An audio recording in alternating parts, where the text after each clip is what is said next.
चलिए देखिए, हमको रेक्टिफायर पढ़ना है। क्या पढ़ना है?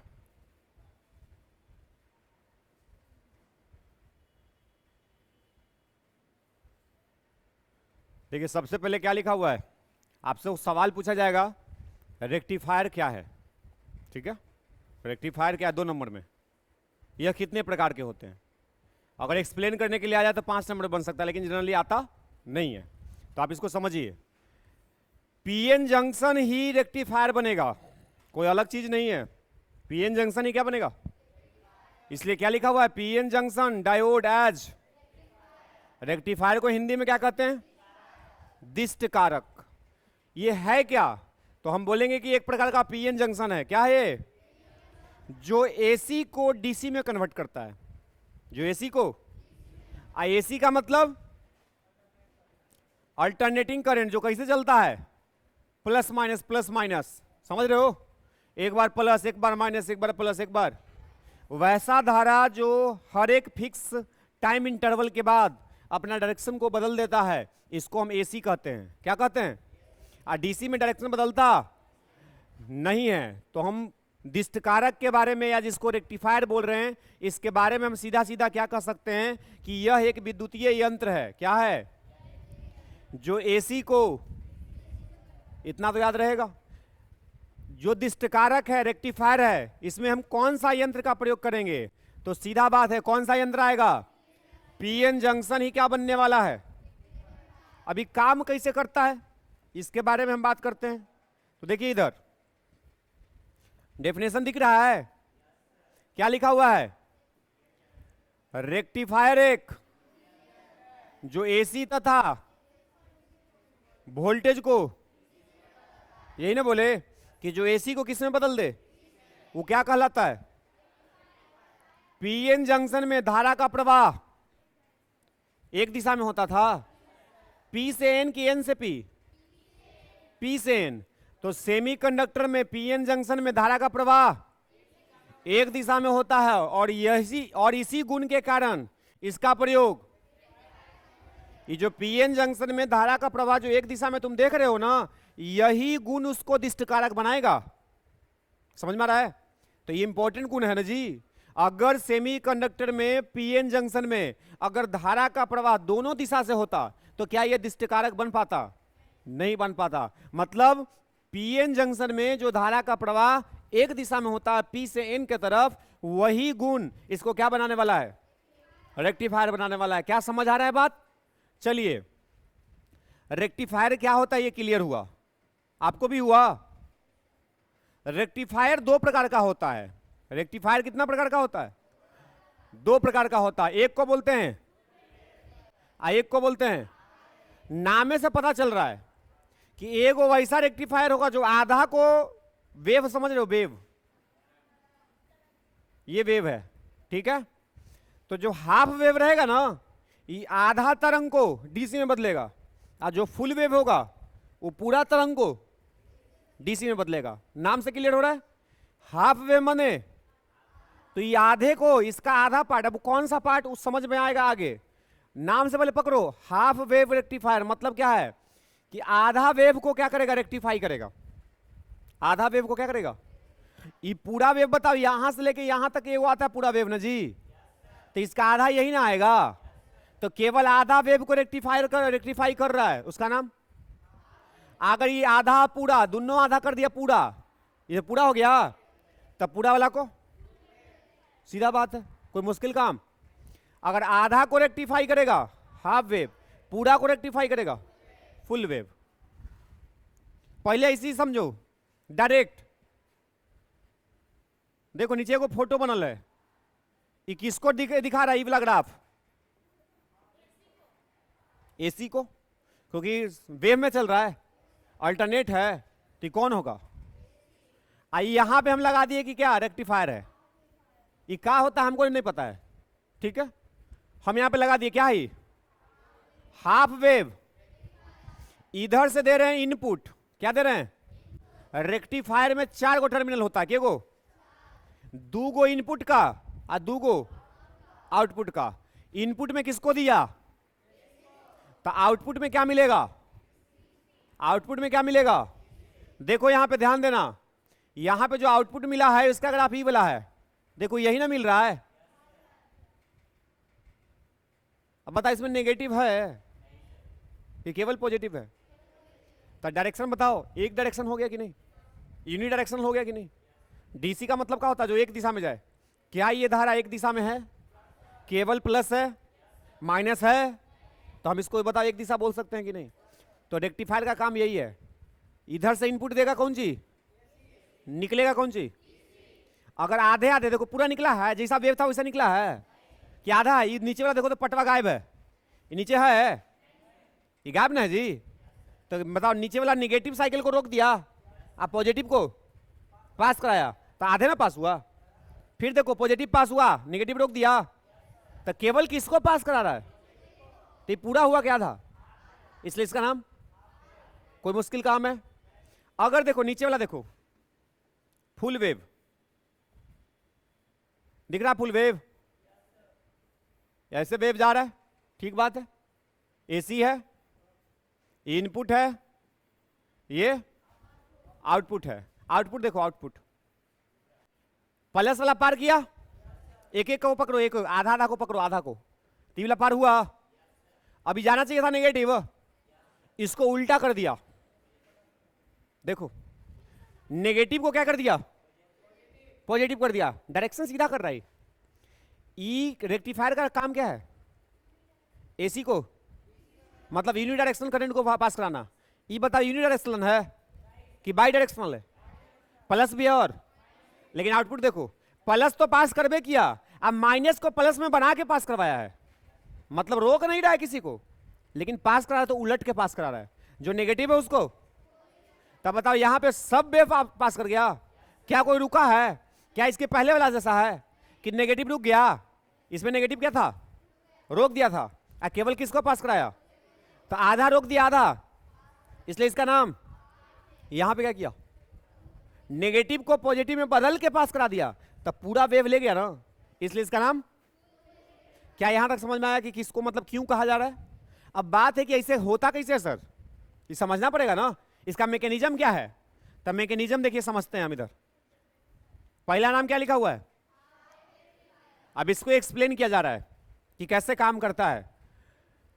यह एक जो एसी सप्लाई के, ये कौन सी लिखल है, पॉजिटिव हाफ साइकिल को पास कराता है, पॉजिटिव हाफ साइकिल को पास कराता है, तथा नेगेटिव हाफ साइकिल को, यही ना दिखाया अभी, जो पॉजिटिव हाफ साइकिल को पास करा दिया नेगेटिव हाफ साइकिल को, जिससे धारा का प्रवाह हो गया काम। कोई दिक्कत है इसमें? एकदम सीधा सीधा पढ़ो, डायरेक्ट दिमाग में सेट करो, क्लियर बात है।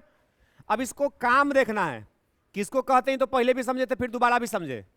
देखिए क्या लिखा हुआ है, हाफ वेव रेक्टिफायर का प्रयोग में लाने के लिए, हाफ वेव रेक्टिफायर को प्रयोग में लाने के लिए स्टेप डाउन ट्रांसफार्मर के साथ साथ पीएन जंक्शन डायोड को, अब देखो इसको प्रयोग में लाना है हाफ वेव रेक्टिफायर को, तो आपको सबसे पहले को ट्रांसफार्मर चाहिए। क्या चाहिए? ट्रांसफार्मर चाहिए। ट्रांसफार्मर समझता है? ट्रांसफार्मर कुछ नहीं है, आपको इलेक्ट्रोमैग्नेटिक इंडक्शन पढ़ाए हैं हम, वैद्युत चुंबकीय प्रेरण, फैराडे लॉ पढ़ाए थे, अरे हाँ ना बोलो। ट्रांसफार्मर उसी पे काम करता है। ट्रांसफार्मर क्या होता है शॉर्टकट में समझते हैं, इधर ध्यान दो। ट्रांसफार्मर में एक रेक्टेंगुलर कॉइल होता है, क्या होता है? क्या रेक्टेंगुलर कॉइल दिख रहा है? ये लोहा के पट्टी है, लोहा के पट्टी, ठीक बात है मोटगर। तुम ट्रांसफार्मर देखा होगा स्टेबलाइजर में, चार्जर में, उसको खोल के कभी देखा? अंदर एगो लगा रहता है इसे, और इसने रहता है पतला पतला प्लेट रहता है, उससे बाइंडिंग रहता है, वही ट्रांसफार्मर में। क्या है वो? अब देखो इसमें होता क्या है, इसमें तार का बाइंडिंग होता है, तार का, एगो इधर से होगा एगो इधर से होगा, ठीक बात है। यहां से एक ऐसा सिंबल मार रहे हैं, इस सिंबल का मतलब होता है एसी, इस सिंबल का मतलब क्या होता है? एसी। अब इसमें एसी धारा प्रवाह करा रहे हैं, बताओ आई जो धारा होता है आई एसी में, ये टाइम का फंक्शन होता है, बोलो होता है कि नहीं? इस समय के साथ बदल रहा है कि नहीं? तो किसके साथ बदल रहा है? समय के साथ। तो धारा किसका फलन हुआ? जिसके साथ बदलता है उसी का ना फलन मानते हैं जी। हम लिखते हैं y बराबर एफ एक्स, तो y किसका फलन है? I बराबर लिख दे एफ टी, तो I किसका फलन हुआ? क्या इसमें दिख रहा है कि हाँ I समय का फलन है? I का मान समय के साथ बदल रहा है। देखो यहां पे कुछ है, यहां पे कुछ है, यहां पे कुछ है, यहां पे कुछ है, फिर यहां कुछ हो गया, समय के साथ इसका मान। तो I को हम क्या बोलेंगे कि फलन किसका है? समय का। I किसका फलन है? माने धारा का मान बदल रहा है। धारा का मान किसके हिसाब से? समय के हिसाब से। ठीक बात है। तुम इलेक्ट्रोमैग्नेटिक इंडक्शन में क्या पढ़ा था कि अगर सर्किट में धारा का मान बदलेगा, धारा का मान, तो चुंबकीय क्षेत्र नहीं बदलेगा? बदलेगा। चुंबकीय क्षेत्र बदलेगा तो कॉइल है, कोइलवा से पास होने वाला फ्लक्सवा भी बदलेगा। अरे हाँ ना बोलो। अगर विद्युत धारा का मान बदल रहा है तो फ्लक्स का मान भी आई डायरेक्टली प्रोपोर्शनल फाई। याद आ रहा है कुछ? I directly proportional. जितना ज्यादा विद्युतीय क्षेत्र तुम पैदा करेगा, फ्लक्स उतना ज्यादा पैदा होगा, चुंबकीय क्षेत्र उतना ज्यादा पैदा होगा। सही बात है। जितना ज्यादा विद्युतीय क्षेत्र उतना ज्यादा चुंबकीय क्षेत्र, और जितना ज्यादा चुंबकीय क्षेत्र उतना ज्यादा फ्लक्स। फ्लक्स क्या होता था? चुंबकीय लाइन का संख्या। अरे हाँ ना बोलो। तो धारा का मान ज्यादा तो चुंबकीय फील्ड का मान भी, तो फ्लक्स का मान भी। अब बताओ यहां पे लगातार धारा प्रवाहित हो रहा है और लगातार उसका मान बदल रहा है, तो लगातार इससे पास होने वाला फ्लक्सवा भी बदलेगा। अरे हाँ ना बोलो। यही फ्लक्सवा लिंक करेगा इससे, तो इससे भी फ्लक्स बदलेगा। अरे बोलो। ये है आउटपुट, ये है इनपुट। ये क्या था? इनपुट है। आई क्या है? यहां पे तुम कोई प्रतिरोध जोड़ दो, ये आउटपुट है। क्या है ये आउटपुट का टर्मिनल है। ठीक बात है। अब यहां से फ्लक्स जाएगा, तो बताओ फ्लक्स अगर किसी भी चालक से अगर पास करता है तो उसमें क्या होता है? ईएमएफ का इंडक्शन, विद्युत वाहक बल का प्रेरण होता है उसमें। अरे ई बराबर D phi upon D T. याद है कि सब घोर के पी गया। अगर इस कॉइल से फ्लक्स लिंक करेगा तो जितना फ्लक्स जाएगा उसी के समानुपाती में विद्युत वाहक बल पैदा होगा। हाँ या ना? अगर यहां से ज्यादा फ्लक्स जाएगा तो ज्यादा विद्युत वाहक बल पैदा होगा। विद्युत वाहक बल माने वोल्टेज, विद्युत वाहक बल माने तो फ्लक्स पे डिपेंड कर रहा है। ट्रांसफार्मर में यही होता है। अब से ध्यान देना, एक बार ध्यान देना, इधर बोर्ड पे देखो, बोर्ड पे हम एक की लाइन बना के काम चलाते हैं, समझ लो केवल। ये प्राइमरी कॉइल कहलाता है, आई सेकेंडरी कॉइल कहलाता है। ध्यान देना, अगर प्राइमरी कॉइल छोटा है, ये छोटा दिख रहा है, इसमें 2 बार घुमा है, इसमें 3 बार घुमा है, तो प्राइमरी कॉइल अगर आज सेकेंडरी कॉइल अगर, तो इसको बोलते हैं स्टेप अप ट्रांसफार्मर। क्या बोलते हैं? स्टेप अप ट्रांसफार्मर, मानी वोल्टेज बढ़ा के देगा।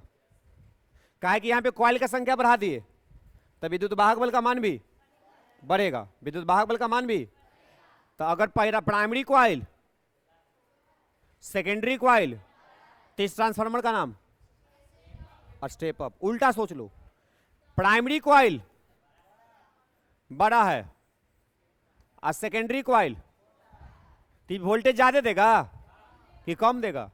इसको बोलना स्टेप डाउन है, स्टेप डाउन ट्रांसफार्मर। दोनों ट्रांसफार्मर का हम प्रयोग करते हैं। हमारे मोहल्ला में कौन सा ट्रांसफार्मर लगा रहता है? Step down. 11,000 वोल्टेज को घटा के 220 करके हमारे घर में सप्लाई करता है, तो यही वाला वोल्टेज है वो। प्राइमरी कॉइल में ज्यादा करंट आ रहा है, सेकेंडरी कॉइल को छोटा कर दिए, कम वोल्टेज निकाल के देगा। हमको वोल्टेज बढ़ाना है, किसका काम करेंगे, किसका यूज करेंगे? घर में होता है स्टेबलाइजर, वोल्टेज बढ़ाए वाला, तो अंदर कुछ लगल है ट्रांसफार्मर, वोल्टेज बढ़ाएगा तो उसमें क्या है? प्राइमरी कॉइल छोटा, सेकेंडरी कॉइल बताओ वोल्टेज बढ़ाने देगा? क्या समझ में आया इतना बात? अब देखिए इतना हम बात क्यों बताए, ये आगे भी हम लोग पढ़ेंगे एसी चैप्टर में। ध्यान दीजिए, हाफ वेव रेक्टिफायर को प्रयोग में क्या लिखा हुआ है? हाँ, तो ये ध्यान रखना कि जब भी तुमको रेक्टिफायर बनाना होगा एगो ट्रांसफार्मर चाहिए। चार्जर देखा है क्या? चार्जर में भी थी लगा हुआ है ट्रांसफार्मर, तन्नी को। चार्जर नहीं हो, खराब उराब चार्जर हो घर में ना, उसको तोड़ के देखना, अंदर से निकलेगा तन्नी को ट्रांसफार्मर। ठीक है, छोटा ट्रांसफार्मर निकलेगा। ठीक बात है।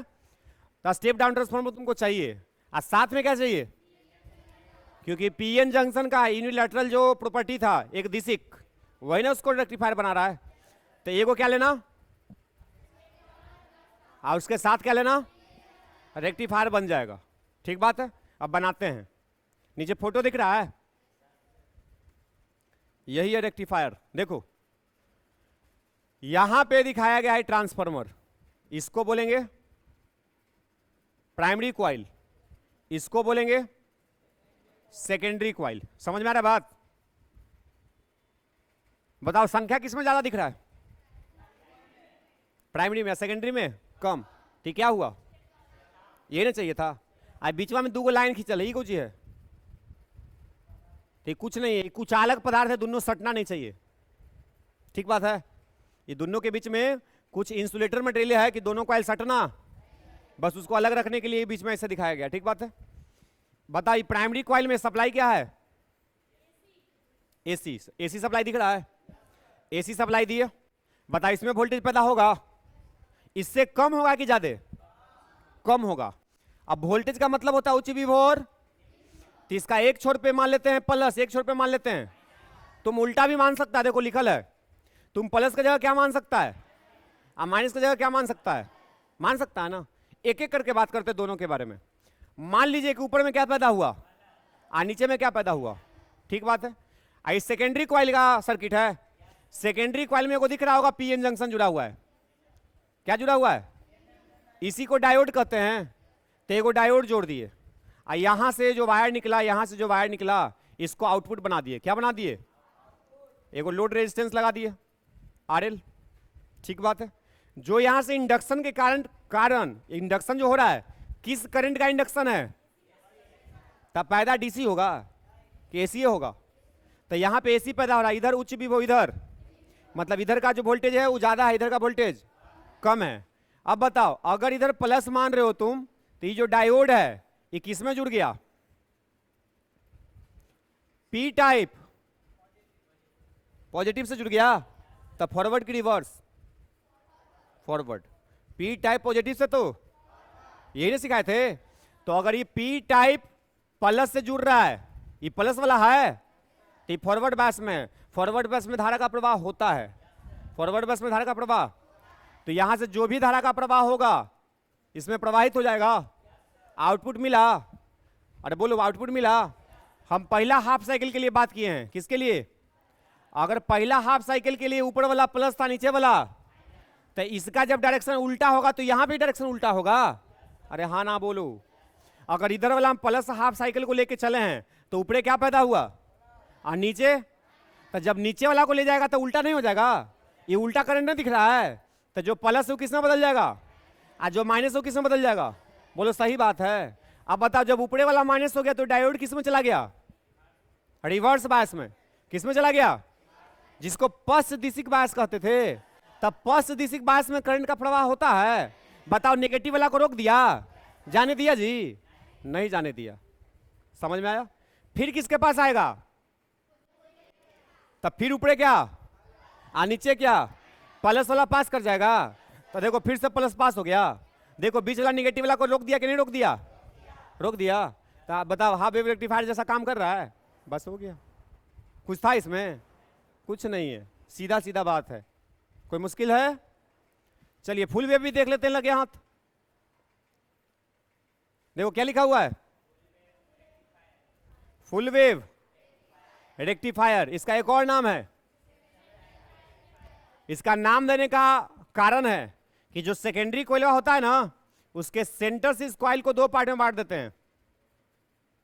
देखो दिख गया, इस सेंटर से कॉइल को दो पार्ट में बांट दिया गया है, इसलिए इसका नाम क्या बन रहा है, सेंटर टैप रेक्टिफायर के नाम से भी जानते हैं।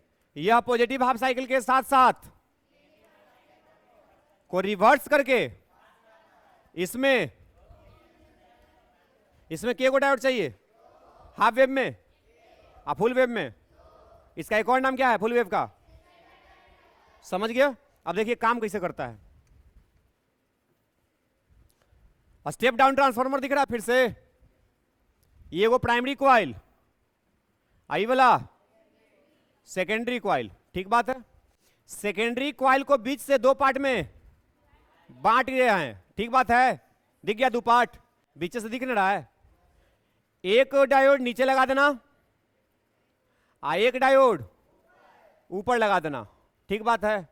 इसका जो आउटपुट बनाएंगे वो बीच में बनाएंगे। देखो यहां से सेंटर से एक वायर गया ना, ये वाला टर्मिनल और ये वाला टर्मिनल इसका आउटपुट है, ठीक बात है। जहां पे क्या लगा है, लोड रेजिस्टेंस, क्या लिखा हुआ है। अभी कैसे काम करता ध्यान दीजिए। पहले किसको पास कराएगा, तब पॉजिटिव के कारण यहां पे मान लो क्या पैदा हुआ, यहां पे तो दो पार्ट में बटा हुआ है, तो यहां प्लस यहां माइनस, तो फिर से प्लस और माइनस, क्योंकि दो कॉइल है। अब ऊपर से देखिए ये वाला किस में आ गया, फॉरवर्ड, धारा का प्रवाह हो गया। नीचे वाला को देखिए, ये प्लस है, ये माइनस है, किस में आ गया, रिवर्स। ये धारा का प्रवाह होने देगा, नहीं होने देगा। मतलब ऊपर से धारा का प्रवाह होके कहां पहुंचेगा, लोड में पहुंचेगा। नीचे से कोई भी धारा का प्रवाह नहीं होगा। लेकिन प्लस वाला जो धारा था वो प्रवाहित हो गया ना, किसके कारण प्रवाहित हुआ, D1 के कारण। किसके कारण, अब किसके पास आइए, तब माइनस के कारण यहां पे क्या पैदा हुआ, यहां पे, यहां पे, यहां पे। अब ऊपरे वाला रिवर्स में चला गया, मतलब अब इससे धारा, और नीचे वाला फॉरवर्ड में आ गया, अब इससे धारा प्रवाहित, अभी पहुंचा देगा कहां, लोड के पास। तब बताओ, प्लस वाला को पास कराने के लिए D1 था, और नेगेटिव वाला को पास कराने के लिए पास दोनों किया। क्या डायरेक्शन सेम रह गया, देखो ऊपर से भी डायरेक्शन इधर आया था, नीचे से भी डायरेक्शन इधर गया, क्या डायरेक्शन बदला। तो देखिए यहां ग्राफ देखिए, पॉजिटिव हाफ साइकिल को पास करा दिया, हाथ आधा को D1 पास कराया, उसके बाद नेगेटिव को उल्टा करके पास करा दिया। कौन करा दिया, क्या लगातार ही काम होते रहेगा। तब बताओ नेगेटिव उल्टा होकर प्रवाहित हो रहा है, तो क्या डीसी बदल गया, कोई दिक्कत। फिर से सुनेगा, देख लीजिए बढ़िया से इसको। हम इधर पर एक फोटो बना दे क्या, देखो एक बार फिर से समझाते हैं। ये क्या है हमारा इनपुट, ये क्या है हमारा, आई ट्रांसफार्मर बना रहे हैं।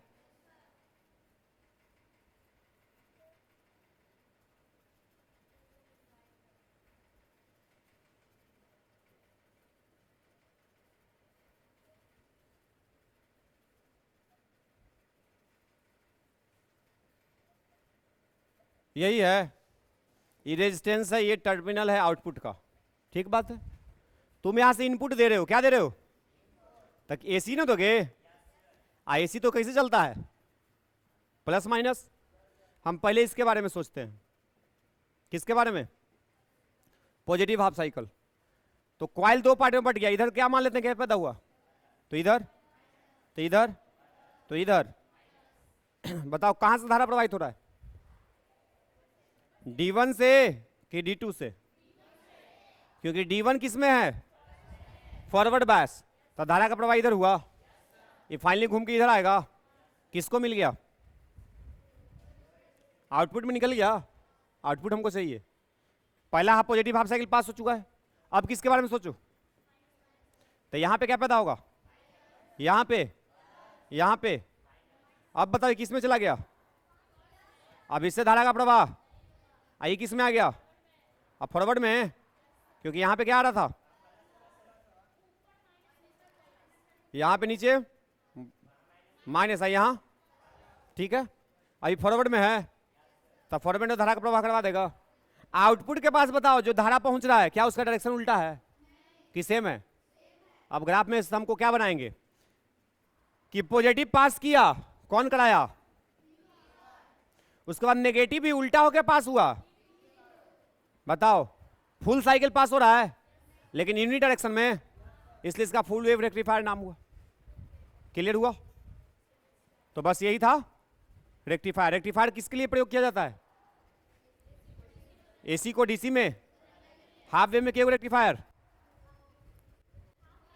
हाफ में एगो और फुल में, बस ठीक है।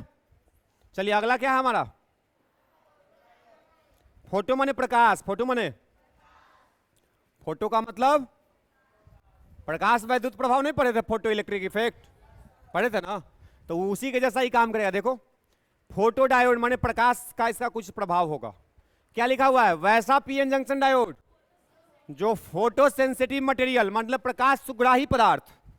फोटो सेंसिटिव मटेरियल का मतलब प्रकाश सुग्राही पदार्थ। प्रकाश सुग्राही पदार्थ किसको बोलेंगे? जगह पे लाइट मारे और कुछ होने लगे, कुछ होने लगेगा मतलब उसके अंदर हलचल मच जाए, इलेक्ट्रॉन निकलना शुरू हो जाए। प्रकाश के पास ऊर्जा होता है। अरे प्रकाश के पास ऊर्जा होता है। प्रकाश वैद्युत प्रभाव याद है? अगर ये धातु है, कौन सी है ये? हम यहां से प्रकाश को इस पे आपतित करा दिए। ये कौन सा धातु है? सीजियम। प्रकाश वैद्युत प्रभाव के लिए सबसे अच्छा धातु सीजियम। इसका कार्यफलन कम होता है, कार्यफलन। अब इस पे अगर प्रकाश को लाएगा तो बताओ यहां से इलेक्ट्रॉन निकलना शुरू हो जाता है। समझ में आ रहा बात? तो ये जैसा इसको भी धातु को हम क्या बोलेंगे? प्रकाश सुग्राही नहीं है, हैं? ये प्रकाश सुग्राही है कि नहीं है? उसी तरह से यहां पे जब तुम पीएन जंक्शन बनाएगा ना तो तुमको हिसाब से लेना, कोई पदार्थ का नहीं बनाना है।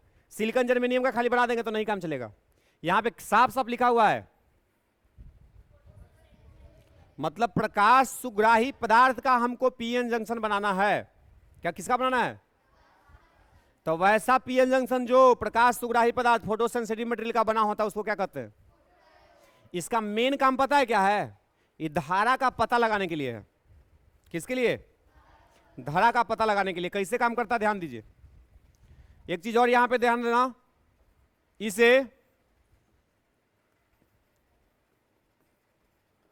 रिवर्स बायसिंग में प्रयोग किया जाता है। हाँ, इसको कहां प्रयोग करते हैं? फॉरवर्ड में कि रिवर्स में? फॉरवर्ड में करेंगे तो नॉर्मल पीएन जंक्शन जैसा व्यवहार करेगा। ठीक बात है। इसका महत्वपूर्ण योगदान क्या है कि रिवर्स बायसिंग में इसका प्रयोग किया जाएगा। ठीक बात है। देखो इधर डायग्राम दिख रहा है, पीएन जंक्शन दिखा, पीएन जंक्शन। एक साइड क्या है? पी टाइप, माइनस मने, प्लस मने, बोलो फास्फोरस। जिधर एल्युमिनियम मिलाएंगे, जिधर फास्फोरस मिलाएंगे। ये पीएन जंक्शन है, जंक्शन पे टॉर्च मार रहे हैं, यानी कि कैसा मटेरियल होगा? Transparent material. कैसा मटेरियल होगा? और ट्रांसपेरेंट का मतलब प्रकाश अंदर जा सकता है, ट्रांसपेरेंट का मतलब पारदर्शी। अब इसके अंदर प्रकाश तुम भेजेगा तो आसपास का बंधन होता है, सहसंयोजक बंधन। पढ़े थे सेमीकंडक्टर में वैलेंस बैंड के आसपास कौन सा बैंड बॉन्ड रहता है? Covalent bond. सहसंयोजक बंधन से जुड़ा रहता है। अब सहसंयोजक बंधन से जुड़ा हुआ ऊपर से टॉर्च मार दिया। क्या मार दिया? तो टॉर्च मारा तो इससे प्रकाश निकला। अब प्रकाश के पास ऊर्जा होता है, प्रकाश के पास वो ऊर्जा से क्या करेगा कि आसपास के बॉन्डवा को तोड़ देगा। आसपास के बॉन्ड को, अगर बॉन्ड टूटेगा तो अचानक से बहुत सारा इलेक्ट्रॉन पैदा होगा, होल पैदा होगा, सर्किट में धारा का मान बढ़ेगा। अरे हाँ कि ना? तो क्या कोई मुश्किल चीज है? अरे नाम भर मुश्किल है, एक बार सुन लो, कुछ नहीं है इस सब में। ठीक बात है। क्या समझ में आया? क्या पढ़ रहे हैं हम? फोटो। फोटो का मतलब किससे है? मतलब डायोड का मतलब किससे है? PN junction. डायोड का मतलब, तब फोटो डायोड, फोटो का मतलब प्रकाश और डायोड का मतलब पीएन जंक्शन। मतलब वैसा पीएन जंक्शन डायोड जो प्रकाश सुग्राही पदार्थ से बना होता है। किससे बना होता है? उसी को क्या बोलते हैं? इसका प्रयोग रिवर्स में करेगा कि फॉरवर्ड में? रिवर्स में करना है। कहां पे करना है? अब यहां पे तुमको दिख रहा है कि कैसे प्रयोग हुआ। ये मान लो कि इसको हम रिवर्स में जोड़ते हैं। ध्यान देना जी, रिवर्स में बोलो। रिवर्स हो गया, धारा का प्रवाह होगा। ये टॉर्च नहीं है, अभी के लिए टॉर्च नहीं है। धारा का प्रवाह होगा, होगा भी तो कितना? उसका कोई वैल्यू। अब क्या कर दिया? तुम टॉर्च मार दिया, अचानक से धारा बढ़ जाएगा। कैसे बढ़ गया? कैसे बढ़ गया? क्या बैटरी के कारण तोड़े हम? नहीं। मान लो बैटरी है, ये नहीं है, मान लो बैटरी नहीं है, अंधेरा रूम में रखे, अंधेरा, तार से जोड़ दिए खाली, तार से, तो जरीमानी धारा प्रवाह हो रहा होगा। जरीमानी धारा का प्रवाह हो रहा होगा, तार से अगर जोड़ दिया तो। कैसे? इधर कौन है? अरे इधर इलेक्ट्रॉन है कम संख्या में, ज्यादा संख्या में तो होल दिख ही रहा है तुमको, कम संख्या में इधर। ये बताओ आपस में मिलना नहीं चाहेगा शुरू में जब ये डिप्लीजन लेयर नहीं बना होगा तब, तो शुरू में धारा का प्रवाह थोड़ा बहुत हुआ होगा, उसके बाद हो रहा होगा नहीं ना।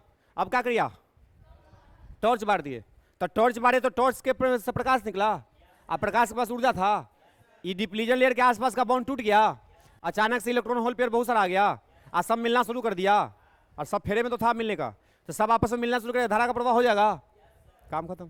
क्या क्लियर हो रहा है? तो रिवर्स बायसिंग में इसका प्रयोग करना है, किसमें करना है? चलिए आगे देखिए, फोटोडायोड का सिंबल याद रखना, बताते थे आपको कल भी, पीएन जंक्शन के साथ गोल, पीएन जंक्शन के साथ सर्किल मार दो, खाली ऐसे बनाएं, ऐसे कर दें, ऐसे कर दें, यही 3 सिंबल है, क्या भूल जाओगे?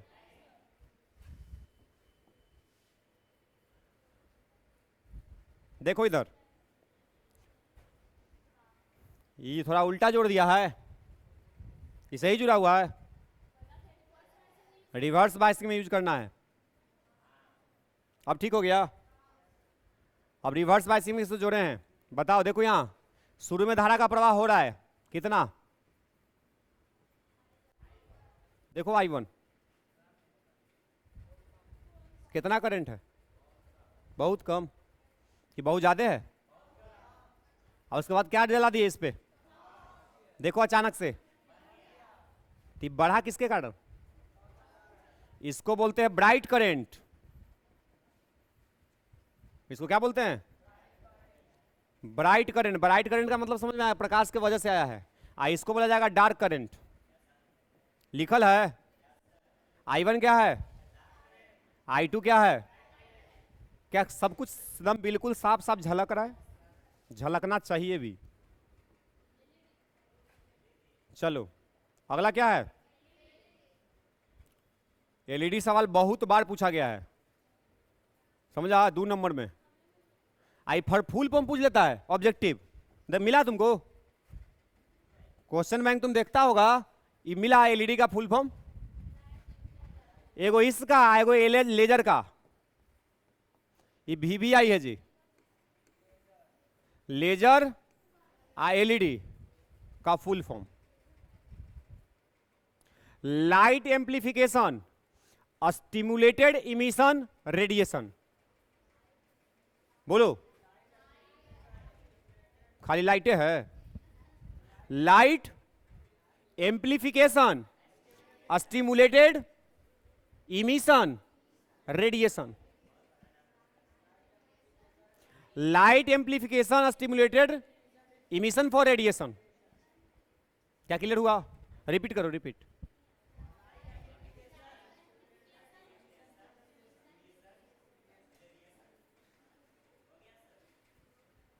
एल से, ए से, एस से स्टिमुलेशन, ई से, आर से, ऐसू याद कर लो, नाम ना देख के पकड़ना होगा, अगर इस सब का मतलब याद होगा तो पकड़ा जाएगा। Light amplification stimulated emission for radiation, ठीक है। एलईडी, लाइट इमिटिंग, ऑब्जेक्टिव में दिख सकता है सवाल, लेजर का फुल फॉर्म क्या होता है, एलईडी का फुल फॉर्म क्या होता है, ठीक बात है। देखो एलईडी का तो तुम हम लोग प्रयोग कर ही रहे हैं, एलईडी बल्ब, तो एलईडी भी एक पीएन जंक्शन होता है, एलईडी भी क्या होता है, इसका प्रयोग हम लोग फॉरवर्ड बायस में करते हैं, किसमें करते हैं? देखिए क्या लिखा हुआ है, फॉरवर्ड बायसिंग में पीएन जंक्शन के एक्रॉस वोल्टेज का मान यदि नी वोल्टेज याद है, नी मैंने होता केहू नी वोल्टेज कहां पे आया था, देखो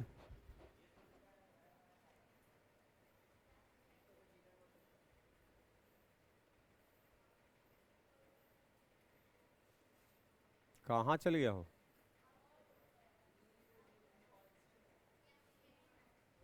ये ग्राफवा थोड़ा गलती बनावल है, यहां पे नहीं होगा, यहां पे होगा, बताए थे ना आपको, इसको बोलते नी पॉइंट वोल्टेज, देखो फॉरवर्ड बायस किसका ग्राफ है? आई रिवर्स बायस का। फॉरवर्ड बायसिंग में एक वोल्टेज तक धारा का प्रवाह नहीं होता है। देखो वोल्टेज बढ़ा है ना जी 0 से, क्या धारा कुछ मिला? नहीं मिला। लेकिन इस वोल्टेज के बाद अचानक धारा एक्सपोनेंशियल बढ़ रहा है, दिख रहा है? इसी के बारे में लिखा हुआ था।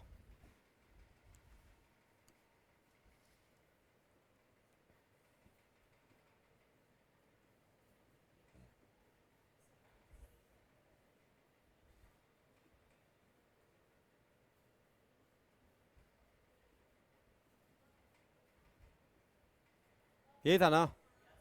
देखिए फॉरवर्ड बायसिंग में पीएन जंक्शन के क्रॉस वोल्टेज का मान यदि नी पॉइंट अभी दिखा से ज्यादा होता है तो इससे धारा का प्रवाह होने उससे पहले होता है। नी पॉइंट वोल्टेज से ज्यादा होगा तभी। नी पॉइंट वोल्टेज से पहले काहे नहीं होता है? इंटरनल इलेक्ट्रिक फील्ड, जिसको जंक्शन वोल्टेज भी बोल सकते हैं। इंटरनल इलेक्ट्रिक फील्ड और एक्सटर्नल को कुछ तो रोकेगा और वही उतना वोल्टेज तक रोक देता है, धारा का प्रवाह नहीं होने देता है। ठीक बात है? धारा का प्रवाह होने लगता है क्योंकि डिप्लीजन लेयर में एन साइड से इलेक्ट्रॉन तथा पी साइड से होल आकर कंबाइन हो जाते हैं, मिलना शुरू कर देता है। जब एक्सटर्नल वोल्टेज का वैल्यू बढ़ा देगा तो एक्सटर्नल फील्ड बढ़ जाएगा, फिर से मिला देगा तो धारा का प्रवाह होने लगता है। ठीक बात है? इतना समझ रहे हैं? जब इलेक्ट्रॉन तथा डिप्लीजन लेयर में रिकंबाइन होते हैं, इसको तुम ऐसे समझो, ऐसे फोटो तो बनले है लेकिन चलो फिर भी इधर देखो। तुमको एक जेनरेशन एंड रिकम्बिनेशन बताए थे? जेनरेशन एंड रिकम्बिनेशन नहीं, किसे बताए थे? वो दिखाना पड़ेगा। ठीक है दिखा देते हैं।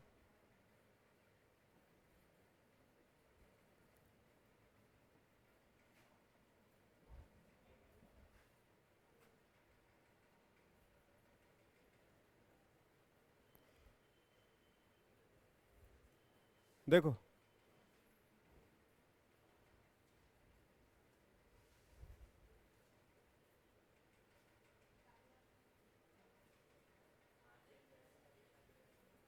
ये कहां से आ गया?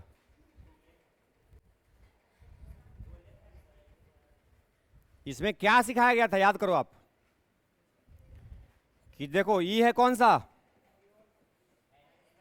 आई है कौन सा, इसमें बॉन्ड रहता है,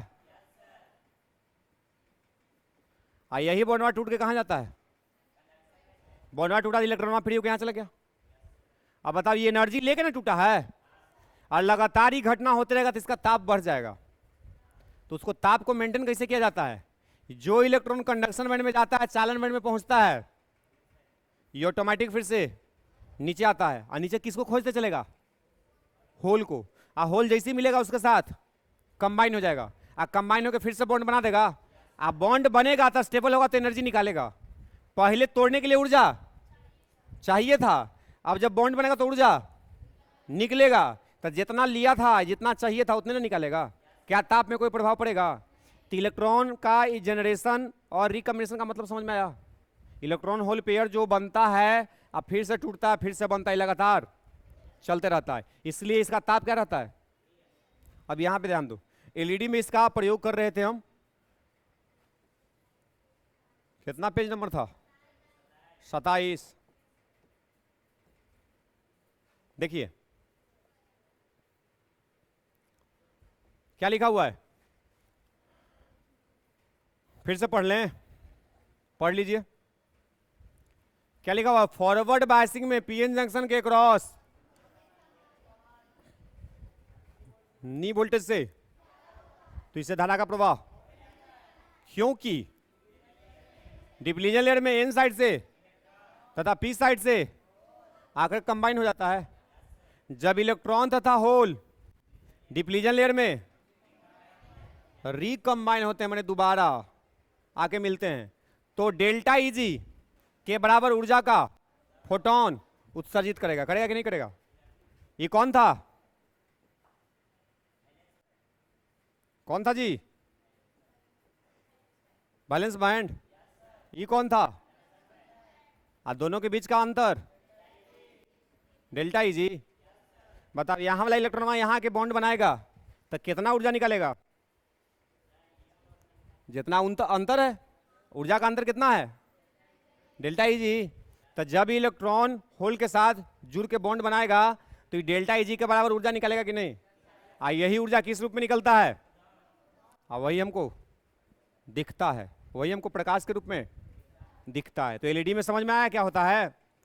इलेक्ट्रॉन होल पेयर का जो रिकॉम्बिनेशन होता है, जो उसमें ऊर्जा निकलता है, वही ऊर्जा हमको प्रकाश के रूप में दिखाई देता है। ठीक बात है? वही चीज यहां पे दिखाया गया है।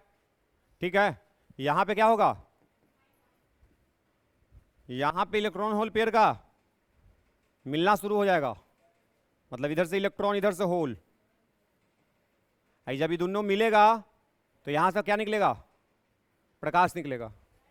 ठीक है, तुम देखा होगा एलईडी देखा है मार्केट वाला?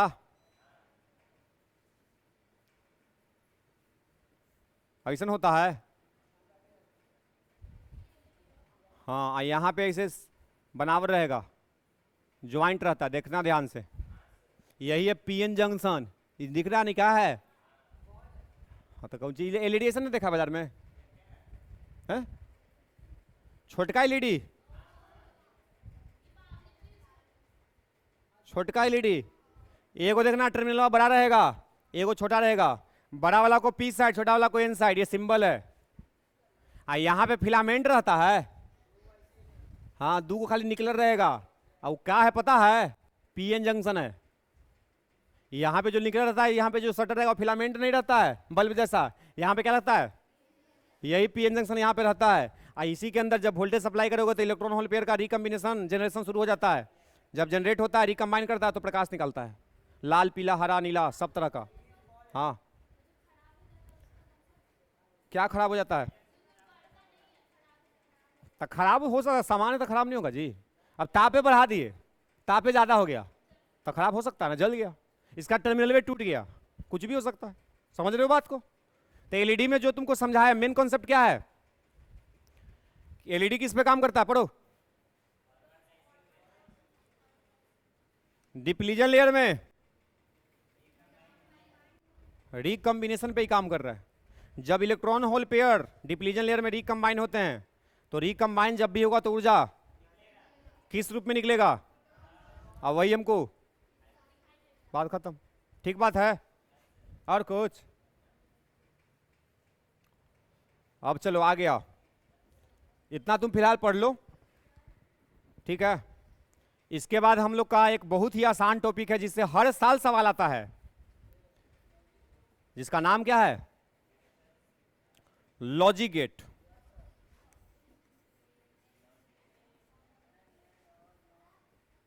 क्या नाम है? ये लॉजिक गेट का होता है। तो देखो, लॉजिक आ गेट, गेट बने क्या होता है? गेट, गेट बने गेट। गेट से मतलब होता है कि जिससे अंदर बाहर जाया जा सकता है, मतलब। लॉजिक का मतलब तो लॉजिक होता है, मतलब लॉजिक गेट क्या है, इसका हम मतलब कैसे समझेंगे? तो लॉजिक गेट एक परिपथ का नाम है। लॉजिक गेट एक, जिसमें हम जो फ्लो करवाते हैं ना, परिपथ तो कुछ फ्लो कराएंगे, परिपथ काला बनाते हैं फ्लो कराने के लिए। तो परिपथ में जो फ्लो कराएंगे ना, वो फ्लो जो करेगा उसका एक स्पेसिफिक लॉजिकल रिलेशन होगा कि क्या देंगे तक क्या मिलेगा, कुछो देंगे तो कुछो नहीं मिलेगा, उसका एक रिलेशन होता है। ये लॉजिक को समझना है। इसको भी आप छोड़िए, इससे पहले आप समझिए, दो यहां पे लिखा हुआ है, क्या लिखा हुआ है पढ़ो तो? Digital signal. तब पहले तुम डिजिटल सिग्नल समझो, डिजिटल सिग्नल समझ जाएगा, लॉजिक गेट अपने आप समझ में आ जाएगा। डिजिटल सिग्नल का मतलब क्या होता है? सिग्नल दो प्रकार का। सिग्नल के प्रकार का कौन कौन? डिजिटल और एनालॉग। डिजिटल और डिजिटल, तुम नाम नहीं सुना है जी? डिजिटल इंडिया मोदी बोलते बोलते पागल हो गया, तुम नहीं सुना? अरे डिजिटल इंडिया सुना कि नहीं सुना? डिजिटल का मतलब क्या होता है? क्या तो डिजिटल में आधुनिक होता है।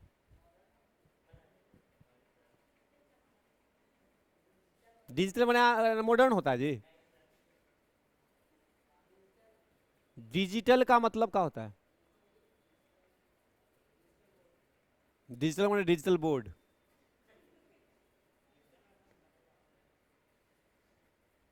डिजिटल तराजू देखा है? इलेक्ट्रॉनिक तराजू। डिजिटल कोई भी चीज है तो उसमें सिग्नल कोई फ्लो करा रहे हैं, ठीक है, और उसमें तुमको कुछ लिखा हुआ चीज मिलेगा। डिजिटल का मतलब होता है कि प्रिंटिंग है, वो हमको कुछ लिखा हुआ दिख रहा है तो उसको डिजिटल बोलेंगे। क्या बोलेंगे? ठीक है, डिजिटली हमको दिख रहा है। घड़ी भी आजकल डिजिटल आ गया है। तो घड़ी डिजिटल में क्या होता है? सुई रहता है कि डायरेक्ट टाइम लिखता है 4:10। समझ में आ रहा है? अभी डिजिटल तुम नहीं समझ में आया तो डिजिटल सिग्नल को समझो, डिजिटल अपने आप समझ में आ जाएगा। क्या लिखा हुआ है? वैसा सिग्नल जो केवल 2 वोल्टेज से बनावल जाता है, हाई और। अगर 2 वैल्यू से नहीं बना है, बहुत सारा वैल्यू के मिल के बनाया है, तो उसको एनालॉग बोलेंगे। जैसे एसी बताए थे, एसी, ध्यान दो इधर।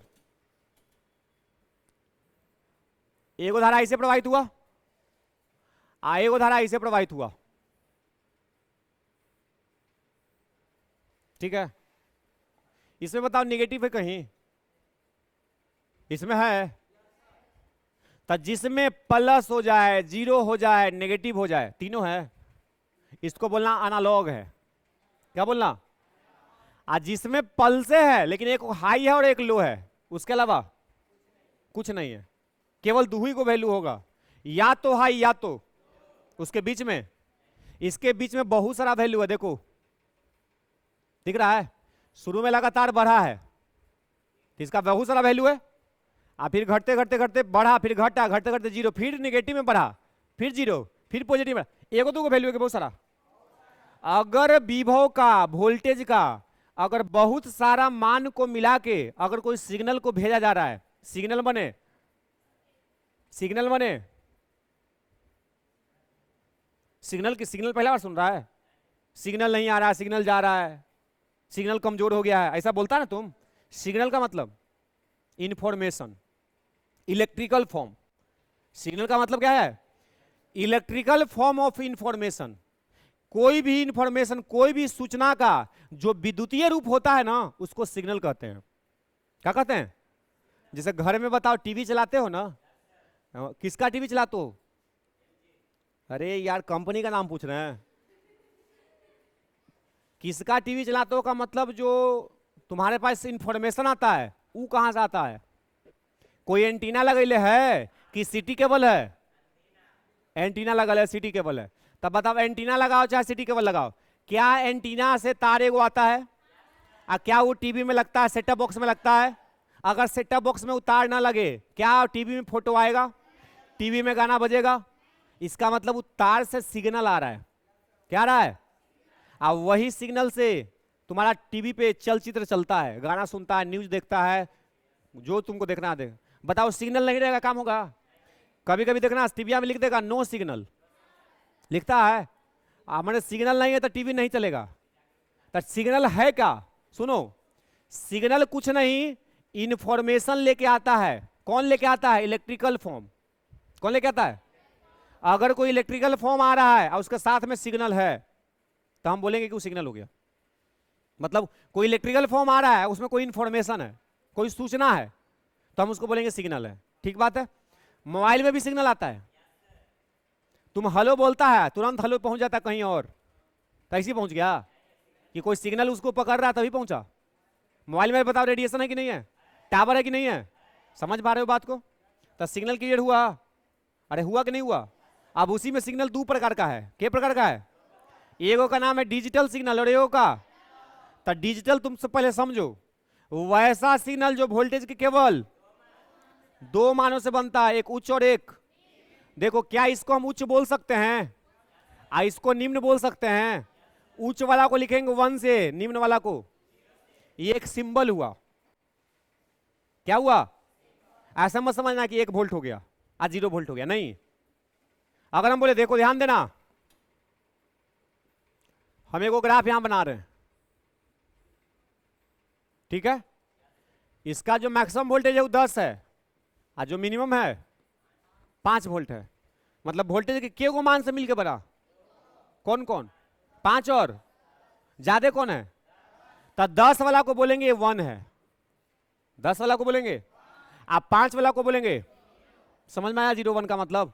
1 का मतलब उच्च विभव, हाई वोल्टेज, और 0 का मतलब इसके अलावा इसमें कुछ होने वाला।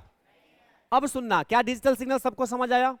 वैसा सिग्नल जो वोल्टेज के विभव के केवल 2 मानों से मिलकर बनता है उसको हम क्या बोलते हैं? Digital signal. जिसमें उच्च विभव को किससे लिखेगा और निम्न विभव को किससे लिखेगा? 0 से। सही बात है।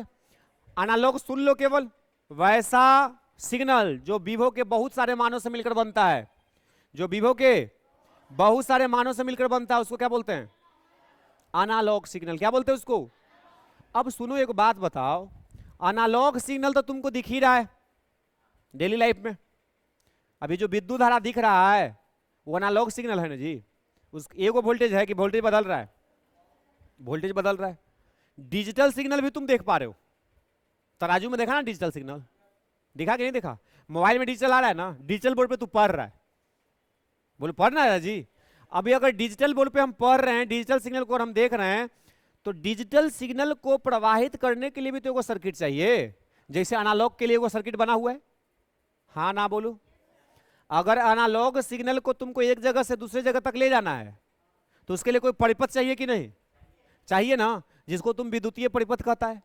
अब बताओ, डिजिटल सिग्नल हमारे पास है, इसको हम एक जगह से दूसरे जगह तक ले जाना है, तो हम उसके लिए सर्किट नहीं चाहिए?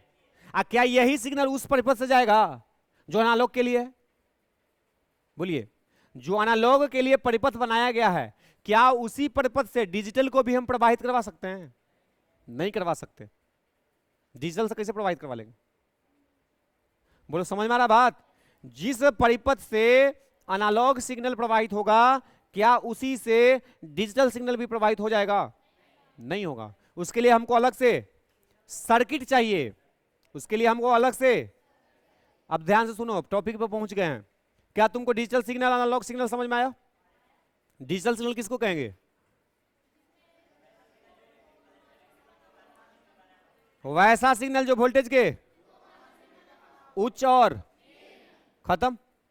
अगला पॉइंट, डिजिटल सिग्नल को प्रवाहित करवाने के लिए जिस परिपथ का जरूरत पड़ता है या जो परिपथ हम बनाते हैं उसको बोलते हैं लॉजिक गेट।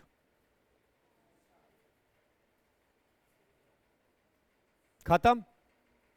डिजिटल सिग्नल को प्रवाहित करने के लिए जिस परिपथ का निर्माण हम करते हैं उस परिपथ का नाम क्या होता है?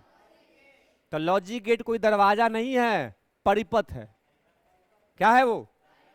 अब वो परिपथ है तो उससे प्रवाहित करवाएंगे, तो उससे प्रवाहित जब भी करवाएंगे ना तो कुछ लॉजिकल रिलेशन प्रवाहित करवाएंगे। क्या कराएंगे? वो आगे समझ में आएगा, फिलहाल इतना समझ में आया? लिखो, हेडिंग डालो, लिखिए। सबसे पहले लिखो सिग्नल, हेडिंग डालो, सिग्नल।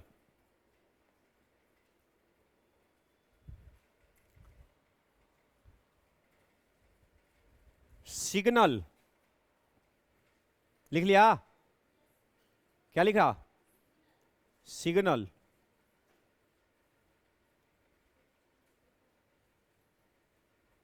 लिखिए, सिग्नल में पहले डैश देख लिखो। देखिए, किसी भी सूचना का, किसी भी सूचना का, किसी भी सूचना का विद्युतीय रूप, विद्युतीय रूप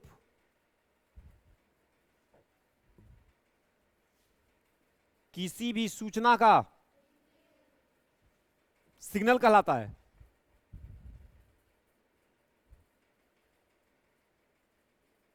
तुमको सिग्नल आ रहा है? तुमको सिग्नल मिल रहा है? सूचना तुम्हारे तक पहुंच रहा है? किसी भी सूचना का विद्युतीय रूप क्या कहलाता है? सिग्नल कहलाता है। नीचे लिखो, यह मुख्यतः 2 प्रकार के होते हैं। यह मुख्यतः दो प्रकार के होते हैं।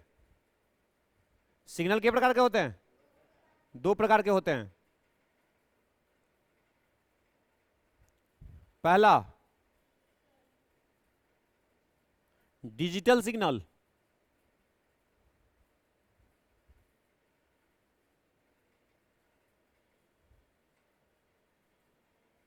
डिजिटल सिग्नल,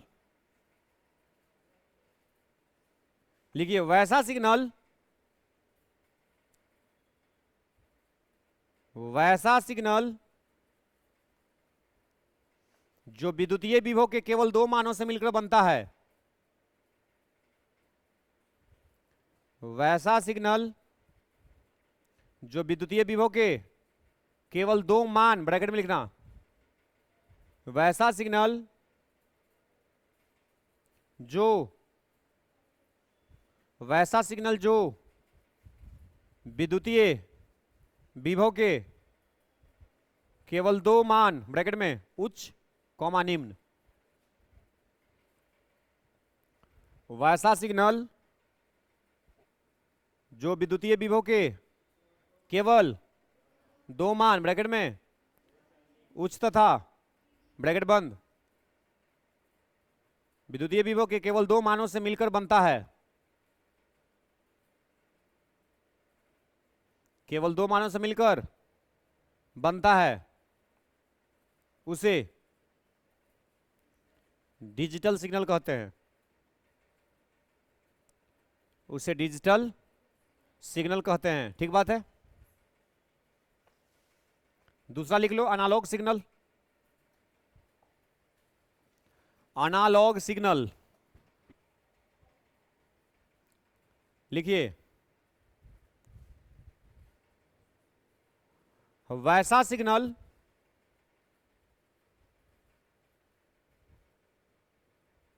जो विद्युतीय विभव के बहुत सारे मानों से मिलकर बनते हैं।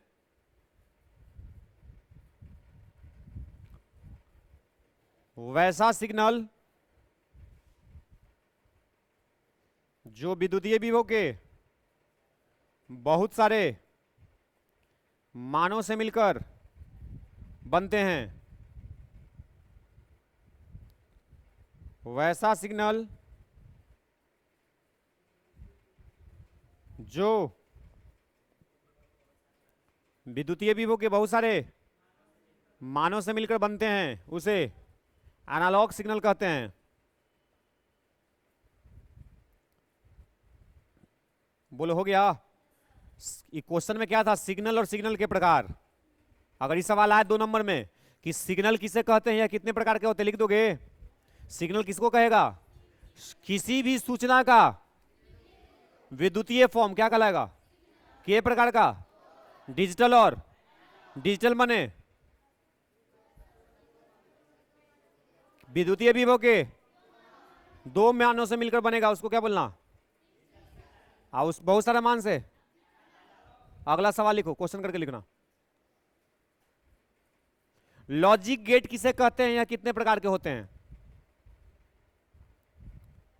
लॉजिक गेट किसे कहते हैं? यह कितने प्रकार के होते हैं? अच्छा, ये फोटो यह बना लेगा का जहां पे डिजिटल और एनालॉग लिखा है? नहीं है जगह?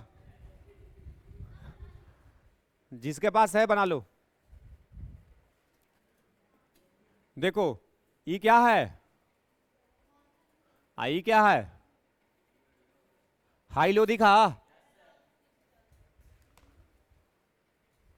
पहला एनालॉग है, दूसरे वाला डिजिटल है।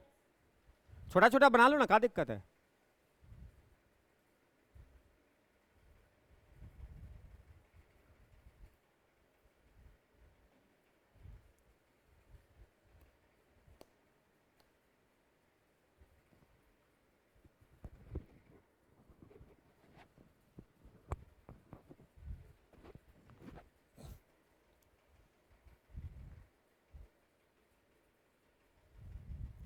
हो गया?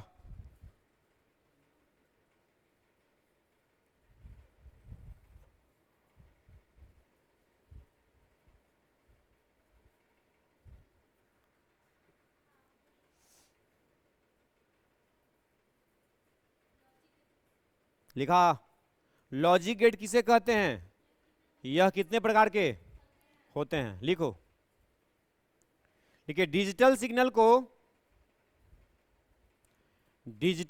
को प्रवाहित करने के लिए, डिजिटल सिग्नल को प्रवाहित करने के लिए जो परिपथ बनाया गया है उसे लॉजिक गेट कहते हैं। सीधा बात एकदम।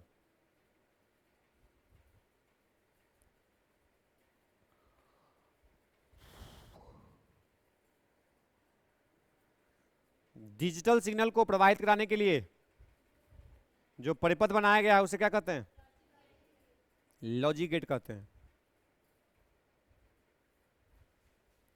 और एक एरो मार के लिखो। लॉजिक गेट डिजिटल इलेक्ट्रॉनिक्स का, लॉजिक गेट डिजिटल इलेक्ट्रॉनिक्स का बेसिक बिल्डिंग ब्लॉक्स होता है।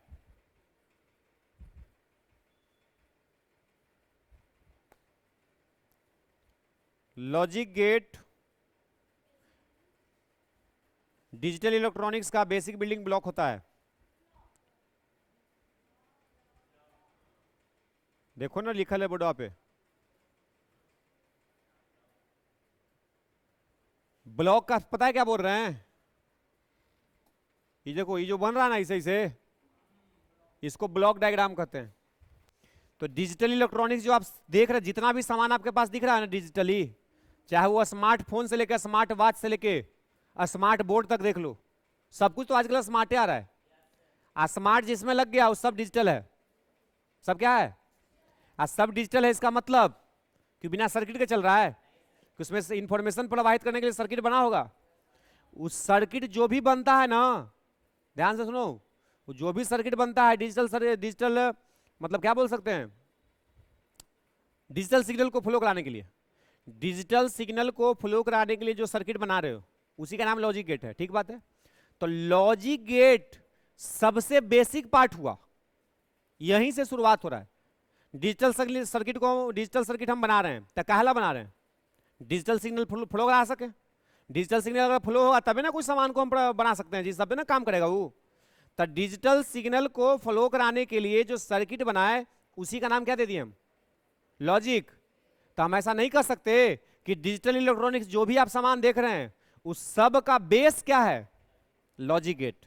उस सब का बेस क्या है, अगर लॉजिक गेट नहीं होगा तो जितना भी आपको सामान दिख रहा है वो कोई भी दिखने वाला, मतलब सबसे बेसिक जीरो लेवल से शुरुआत यहीं से हुआ। लॉजिक गेट सबसे बेसिक सर्किट हुआ, उसके बाद सर्किट को बढ़ाता गया, सर्किट को बढ़ाते गया। अब एक सर्किट बना रही है, दो सर्किट बनाएगा, दोनों को जोड़ दिया, तीसरा बन गया। अरे हाँ ना बोलो, और वैसे आगे बढ़ते जाएगा। तो डिजिटल जो भी मशीन आपको दिखता है उस सब में परिपथ का नाम क्या होता है। तो इसको हम नहीं कह सकते कि डिजिटल इलेक्ट्रॉनिक्स का बेसिक बिल्डिंग ब्लॉक है, इस जो ग्राफवा है उसको बिल्डिंग ब्लॉक बोल रहे हैं। तो जो भी डिजिटल इलेक्ट्रॉनिक्स का सामान है उसका बेसिक तो यही ना है, लॉजिक गेट। तो समझ में आ रहा है। भविष्य में तुम इंजीनियर अगर बनेगा, मान लो, नहीं भी बनेगा तब वो मान लो, अगर कोई इलेक्ट्रॉनिक्स पे काम कर रहा है, किस पे काम कर रहा है, तब बताओ बिना लॉजिक गेट पढ़े, बिना उसका एनालिसिस किए उसको समझ में आएगा, नहीं आएगा। तो अभी 12th क्लास में क्या है, बस जान पहचान करा रहे हैं कि ऐसा भी कोई चीज है, काहे कि सामान तो तुमको सामने दिख ही नहीं रहा है, डिजिटल बोर्ड नहीं दिख रहा है, अभी कैसे काम कर रहा है, इसका सर्किट कैसे बना है, तो इसमें एक लॉजिकल रिलेशन के हिसाब से सर्किट बनाया गया है और उसी पे ही बोर्ड काम कर रहा है। समझ में आ रहा है बात। अगर उसके लिए तुम भी काम करना चाहते हो तो तुमको आगे उसमें पढ़ाई करना पड़ेगा। ठीक बात है। तो क्या लॉजिक गेट के बारे में क्लियर हो रहा है। लॉजिक गेट क्या है, लॉजिक गेट कुछ नहीं है, डिजिटल सिग्नल को प्रवाहित करवाने के लिए एक परिपथ होता है। डिजिटल सिग्नल को प्रवाहित करवाने के लिए एक, उसी का नाम लॉजिक गेट होता है। समझ में आया, लिखो नीचे। लॉजिक गेट में एक एरो, अगला एरो मारो। लॉजिक गेट में, लॉजिक गेट में, लॉजिक गेट में एक या दो से अधिक, लॉजिक गेट में एक या दो से अधिक इनपुट टर्मिनल होता है।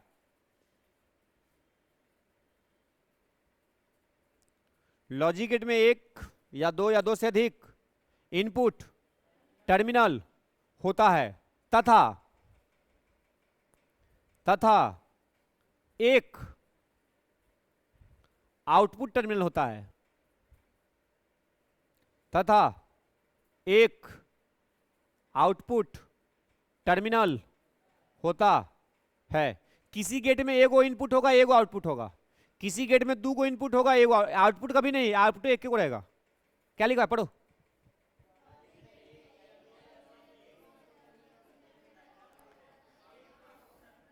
हम लोग जो पढ़ेंगे उसमें तुमको एक और दो में खत्म हो जाएगा, दूसरे ज्यादा नहीं जाएगा। ठीक बात है, या तो एक या तो उससे ज्यादा। ध्यान दो, इधर बोर्ड पे देखो,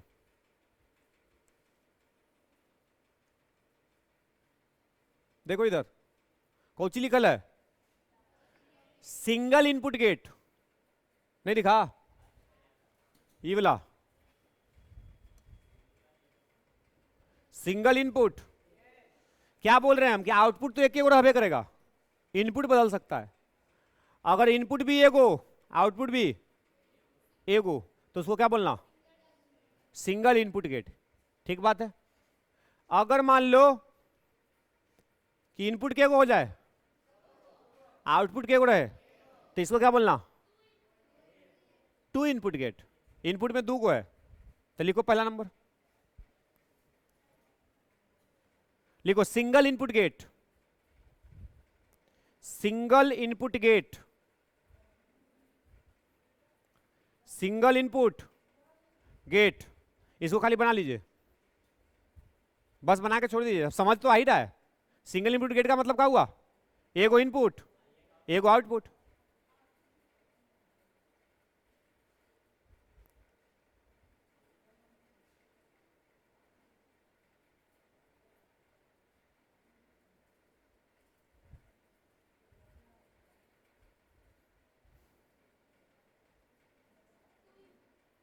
हाँ दूसरा लिख लीजिए, टू इनपुट गेट। इसमें इसका फोटो बना लीजिए।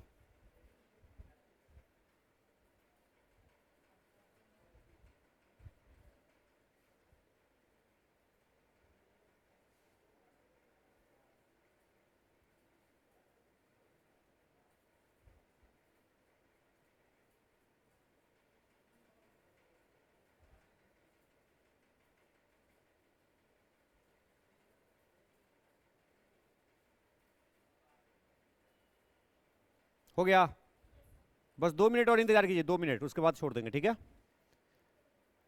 तो लॉजिक गेट क्या होता है जी,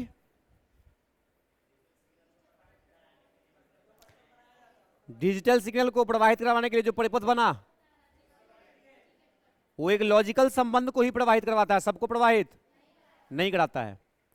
लॉजिक गेट इन टर्मिनल के हिसाब से दो प्रकार का हुआ, एगो सिंगल इनपुट एगो टू इनपुट, या जिसको डबल इनपुट कर सकते हैं।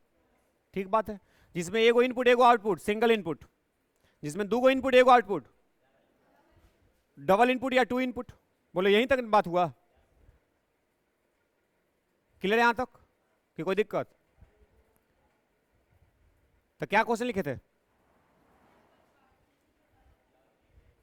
लॉजिक गेट किसे कहते हैं? हो गया। अगला सवाल लिखो, सत्यता सारणी, सत्यता सारणी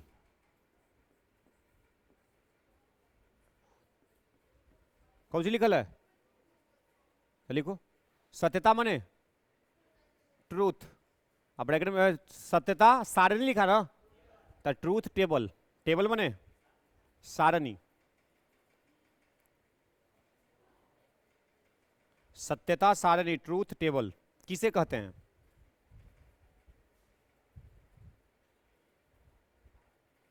ठीक है, बस ये लास्ट क्वेश्चन आज के लिए। लिखिए,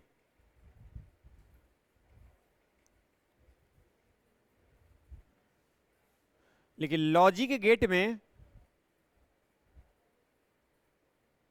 लॉजिक गेट में इनपुट तथा आउटपुट,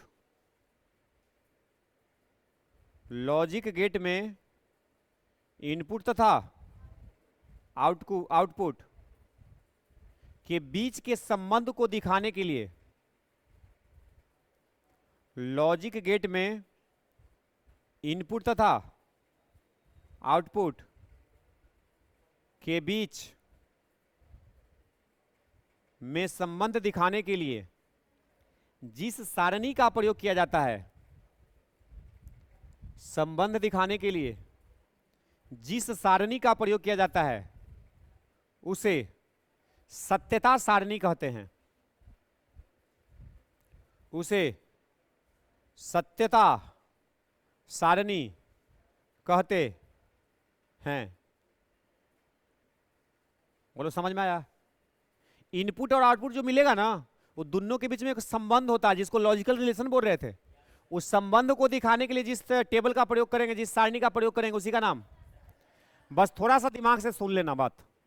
ये कौन सा गेट बना हुआ है? देखो तो इधर, ये कौन सा गेट है? हैं? ना लिखा है कि सिंगल इनपुट है ना। आप एगो टेबल बनाइए, इसमें दो लाइन खींचिए। एगो किसके लिए? एगो किसके लिए? इनपुट का टर्मिनल क्या है? आउटपुट का टर्मिनल क्या है? बोलो सही है। अब बताओ, डिजिटल सिग्नल के लिए ही बनता है ना। डिजिटल सिग्नल में क्या वोल्टेज होता है? या तो हाई या तो। बताओ इनपुट में क्या दे सकते हैं? या इसके अलावा आपके पास है कुछ? कि है? कुछ नहीं है। अब बताओ आउटपुट में भी क्या मिलेगा? यही दोनों में से ना कुछ मिलेगा, लेकिन हमको पता वो गेट पर निर्भर करेगा कि कौन सा गेट लगाए हैं। जैसन दरवाजा रहेगा वो इसने मिलेगा। अगर 0 दिए हैं तो संभावना ये है कि 1 भी मिल सकता है, या अभी हमको पता नहीं है कौन वाला गेट। हमको कहाँ पता है? खाली गेट है एक इनपुट वाला, बस इतना ना पता है। इसका कैसा गुण है, कैसा कैरेक्टर है, ये हमको पता। ये कैरेक्टर पता चल जाएगा तब यहाँ पे हम भर पाएंगे कि 1 होगा कि। अभी के लिए क्या समझना कि इनपुट हम कुछ दिए तो आउटपुट कुछ मिलेगा ना। क्या मिल सकता है? तो या तो 0, क्या दे सकते हैं? तो देखो क्या बोले थे, 0 1 में खत्म हो जाएगा। दे भी क्या सकते हैं? मिलेगा भी क्या? इसके अलावा कुछ होने वाला? बस इसी 0 1 का जो रिलेशन अच्छे से समझना है। नीचे क्या दिए? यहां पे क्या संभावना है कि या तो 1 मिलेगा या तो, यही ना। इसको बनाइए आप। ये किसके लिए है?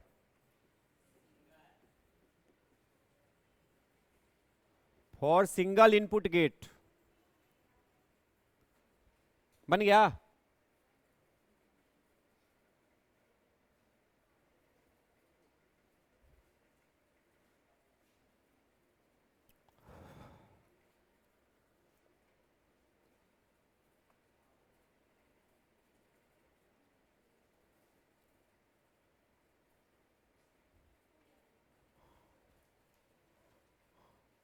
अच्छा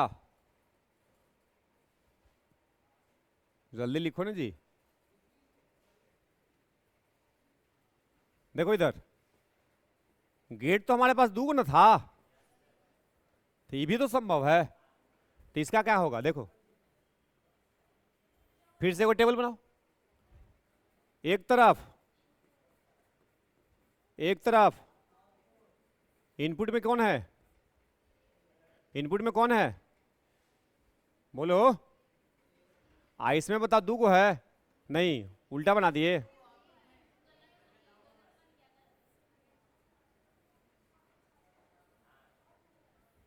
हो गया। इसमें किसको रखो? इनपुट को। किसको रखो? इनपुट में कौन है? आई किसका है? आउटपुट में क्या लिख लो? वाई लिख लिए। A B Y. बोलो क्या क्या संभव है? इनपुट क्या रख सकते हैं? या तो इसको 0 या तो इसको 1, या दोनों को 0 या दोनों को 1, या नीचे 0 ऊपरे 1। तो 4 को संभावना बना। 0 0 1 1 1 0। बोलो हो गया। इसके अलावा कुछ होगा? इनपुट भी देखो यही दे सकते हैं हम, हमारे हाथ में यही है, अपने पास दो चीज है, जीरो या जीरो मने लो, वन मने आउटपुट बताओ एक गुना है, तो या तो या तो या तो या तो 0 1 0 1। अभी हमको पता कि क्या मिलेगा, लेकिन मिलेगा यही में से हमको ही पता है। क्या समझ आ रहा है? लिखो।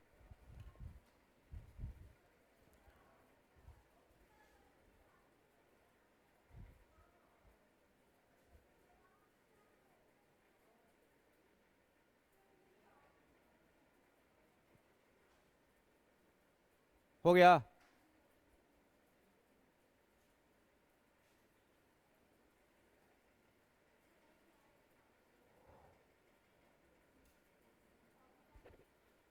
चलो आज के लिए इतना ही काफी है, ठीक है। आपको ये समझ में आया डिजिटल सिग्नल क्या होता है, एनालॉग क्या होता है, लॉजिक गेट क्या होता है, लॉजिक गेट कितना प्रकार का होता है।